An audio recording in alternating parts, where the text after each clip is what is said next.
Hey, what's good YouTube? King John here. Welcome back to the channel. For today's video, I wanted to do something different, a different style of content than what I've been doing on this channel. So I thought it'd be fun with Guilty Gear Strive on the horizon and 5 characters already confirmed for the game's first season of DLC to do a Season 1 DLC prediction list. So the way I want to do this list is try to predict the characters by either appearances in the story mode, or appearances in the trailers, or references, or just straight up character popularity. See who has the biggest chance of making that Season 1 DLC pass. Now, if I post this video and literally the next day they start revealing the DLC characters and I'm completely wrong, please don't come back into this video and just tear me apart. I can't see into the future, okay? And hey, before we get into the video, I want to remind you guys to like and subscribe to the channel.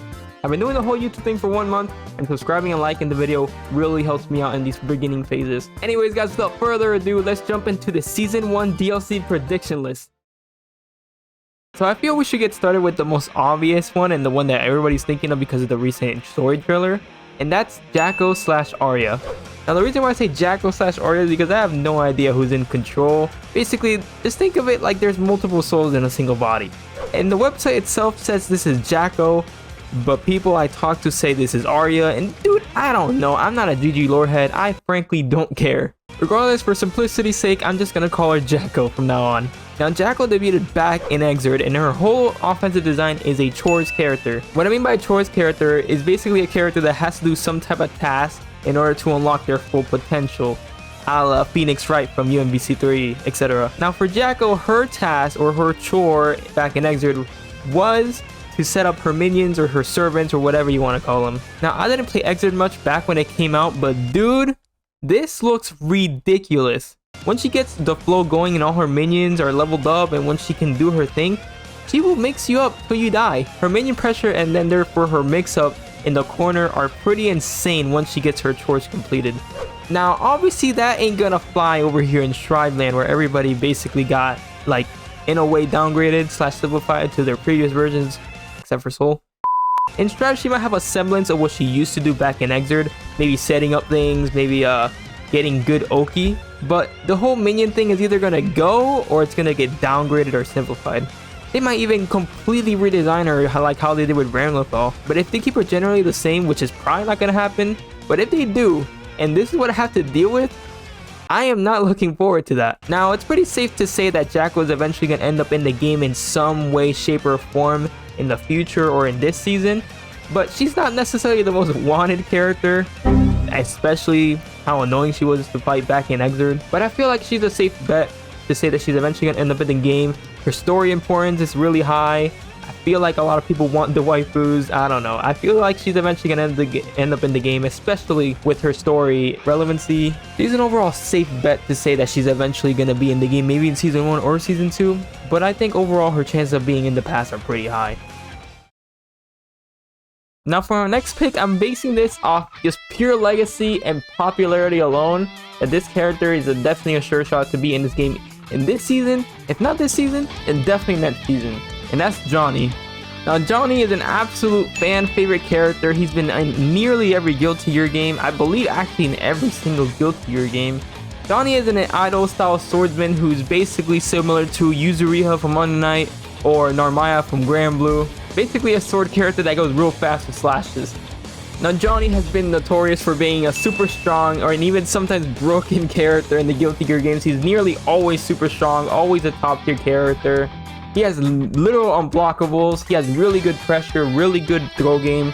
He has really good frame traps. He's just an overall super strong character.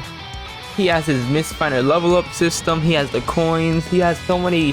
He's a very complex character, which I don't think is going to transfer completely seamlessly to Strive. Now, when, not if, it's when they're going to add Johnny to this game. I don't know exactly what they're going to do. They're probably definitely going to keep him rather similarly to what he's always been for the legacy players, but I feel like he's going to be changed here or there. Now, I'm pretty sure he's going to keep his coin and his Mistfinder level up system. I just feel like he's going to be transferred and redesigned and tweaked in a way to fit Strive's design. But if he gets at it, once he gets added into the game, I feel like he's probably going to be one of the more technical, complex characters that Strive probably has to offer. But honestly, saying that Johnny's going to end up in Strive at some point, like saying the sky is blue. My guy's going to be in the game eventually. He's just a way too popular character. He's just a too strong of a legacy to not be put into the game. His chances of being in the past are astronomically high to even guaranteed. Now for the next pick on the list, I'm actually going to go for a wild card selection, and I'm going to say That Man.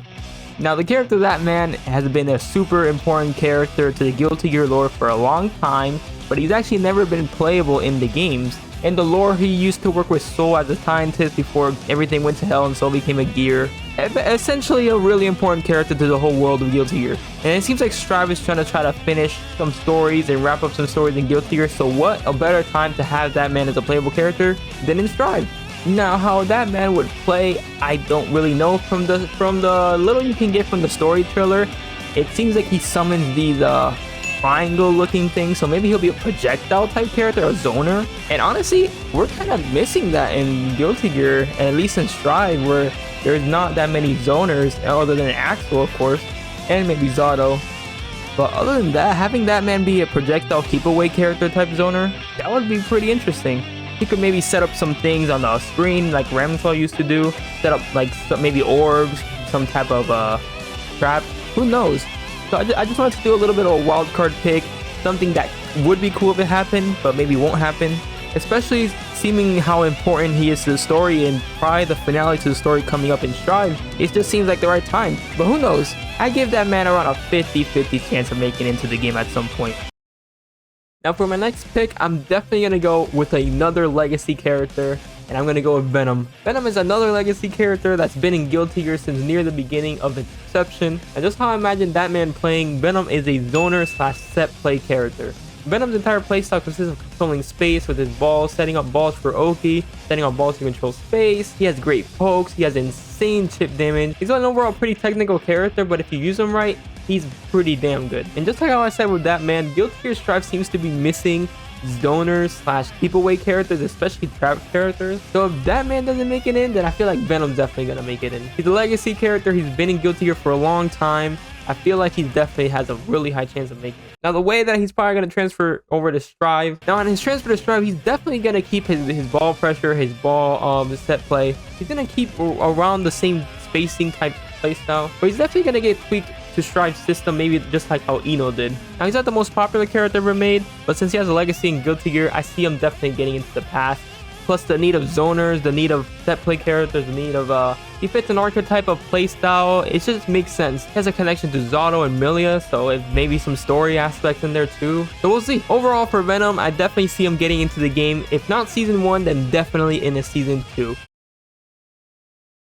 Okay, so for my last pick, I'm gonna go with a character that everybody wants, that is super popular. The character that's been in Guilty Gear since almost the very beginning. Actually, no, since the very beginning. The character that everybody wants and nobody plays, Viking. Now, I'm sure everybody who's watched the video to this point know who Viking is and knew this was coming. Literally, the term no Viking, no buy has been like one of the memeiest things ever happening in Guilty Gear. Viking is a character that's literally been in Guilty Gear since the very first game and has been in pretty much every single Guilty Gear game up to this point. One of the most popular Guilty Gear characters like ever. Everybody wants this character, but nobody plays them. She's a very high risk, high reward power character. She has like counters. She has power for Oki. She has little alpha counters. She has a very wild playstyle where you can just swing around the whole screen. She has really good defensive options. She has little alpha counters. She has universal defensive options. She has a wake up carry. She has really good tools. She has really powerful RPS. It's just she's a good character. Just nobody really uses her. This character is definitely gonna end up in the game at some point. One of her strongest assets is her defensive and her punishing skills. Her game plan revolving around that too. In Strive, I can imagine her using her parries and her Oki, her strong defensive options. She's probably gonna keep her counter. She's probably gonna be a slower character. She's probably gonna be redesigned to be slower and more power, like high risk, high reward. They're definitely gonna keep her mix up. They might keep some of her toolkit, but I definitely see her being a more defensive style character, the character that's really high risk, high reward, high explosive damage when she gets to hit, but kind of slow in a way. Now I know for a fact that Viking is definitely going to end up in the game at some point in time in Guilty Gear Strive lifecycle. This character will be in the game. She's been in literally every single game up till now. There's no way she's not going to be in with her popularity, with her legacy, Like with her, the whole meme, no Viking, no buy, they're definitely gonna put Viking in the game. No way they're not. Viking's chances of being in the pass are guaranteed. And I think that's gonna wrap it up for my first season DLC pass list at least. But there are a few characters that I do want to mention just because I feel like they're eventually gonna end up in the game in the future and just didn't make the cut. I'm not gonna go too in depth with them. I'm just gonna mention them, maybe say a few things. First honorable mention is gonna be Bridget. Bridget's a very popular character. They actually won a popularity poll in one of the regions I saw a little while ago. Very popular character. They may end up in the game at some point. The other character I want to mention is Testament. Testament is another character from Plus R. Wasn't an Exerd, but was in Plus R. Very strong character in Plus R. Very hot top tier. I hear like that they're extremely annoying and broken in the game, but they may make a comeback just like Anji did. Another character I want to mention is also Sin. Sin is a popular character that debuted in Exerd. It's Kai and Dizzy's son. He plays in a really unique way with his calories. He plays really good. He used to be broken, and I do see him being in the game at some point in the future. And going off of that, I also want to mention Dizzy. Dizzy is another super popular character, Kai's wife. He used to be a final boss in one of the previous Guilty Gear games. She was in Accident Course. She was an Exerd. Very popular character. The zoner projectile type character. I definitely see her being in the game in the season 2 onwards, for sure. She may even be in this pass. And then finally, I want to mention Jam. Jam's the final character. Jam, another super popular character.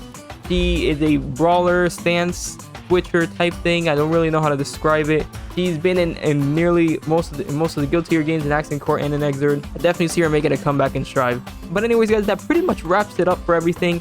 I'm really looking forward to see who they actually put in the DLC for this game. See who they pick.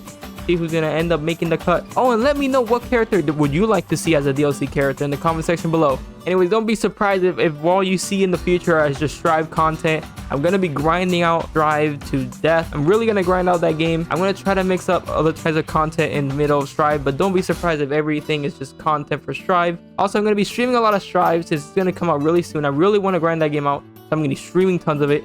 Make sure to catch me live at twitch.tv/KingJohn_TTV. Anyways, guys, I hope you guys enjoyed the video. Leave a like and subscribe to the channel, and I'll see you guys in the next video. Peace.